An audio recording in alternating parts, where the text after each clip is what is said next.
Good morning दोस्तों। आप सबको बता दें कि भोजपुरी स्टार के पवन सिंह और अनुपमा यादव के बीच में चल रहे विवाद को खुलासा हुआ है, जिसमें पता लग रहा है कि सबको पता लग गया है कि पवन सिंह और अनुपमा यादव के बीच में कुछ न कुछ चल रहा है, जिसकी वजह से पवन सिंह की पत्नी ज्योति सिंह ने कर दिया है अनुपमा यादव पर कानूनी कार्रवाई। अब क्या होगा जाने आगे वीडियो में। ज्योति सिंह ने कानूनी कार्रवाई करते हुए कहा है कि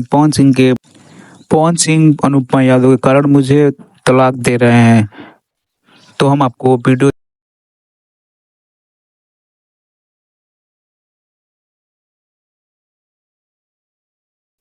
उससे पहले अगर आप पवन सिंह का फैन है तो चैनल को सब्सक्राइब एंड लाइक वीडियो। तो आप सबको बता दें कि पवन सिंह और ज्योति सिंह के बीच चल रही तलाक के विवाद को लेकर के ये बहुत बड़ा खुलासा हुआ है कि ज्योति सिंह ने अनुपमा यादव पर ब्लेम डालते हुए कहा है कि अनुपमा यादव के कारण ही पवन सिंह मुझे तलाक देने की बातें कर रहे हैं।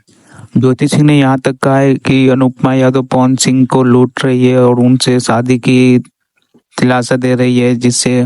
वो उनसे शादी कर ले और मैं